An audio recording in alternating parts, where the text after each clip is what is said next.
Hey guys, in this video I'm going to show you how you can download and install 7-zip on your Windows 10 operating system. So let's get started and let's see how we can do it. So first of all, open your favorite browser and search for 7-zip, and the first link which will appear here will be from 7-zip.org. so just click on that link, and then once you are inside this website you will directly see this downloads option. So we have two downloads option here. One is for 32-bit and second is for 64-bit. So most probably you will be having 64-bit operating system, so I'm going to choose the second one, which is for the 64-bit operating system, which is going to download this exe file. And then once it's downloaded, you just need to click on this, and I'm going to minimize the browser, and you can see it asks me for this permission. I will just say yes, and I'm going to just minimize the browser, and this will be the default location where 7-zip will be installed. So if you don't have the good reason to change it, you just need to leave it as default, and I'm going to click install, which is going to install 7-zip on my Windows operating system. So it's that easy to install 7-zip. Now let's see how we can use 7-zip to just compress a file.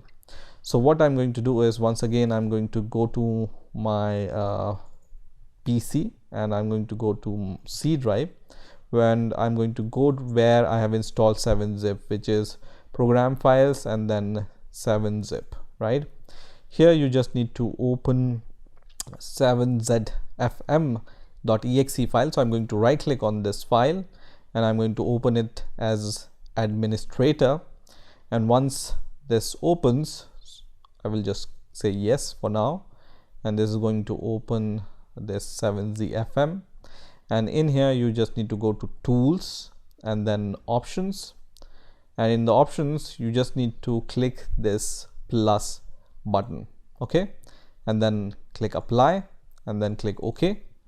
And once you have done this, you can close this and also close this one. Okay, so let's create a file and let's try to compress this file using 7-zip. So I'm going to right click on my desktop, and I will create a new text file, let's say. So new, let's say I have created this folder, yeah, and inside this folder I will just create a new, let's say, text file, and I'm going to just name it some random name. Okay, and let's say I want to compress this, so I'm going to right click on this, and you can see there is a 7-zip option. So I'm going to just hover over this 7-zip option, and it says add to dd.7z. dd is the name of my directory, or I can just add to dd.zip, which is going to create a zip file out of this directory. So I'm going to just make a zip file out of it, and you can see it has created a zip file for me using 7-zip. Okay, so in this way you can download and install 7-zip on your Windows 10 operating system, and in this way you can use it.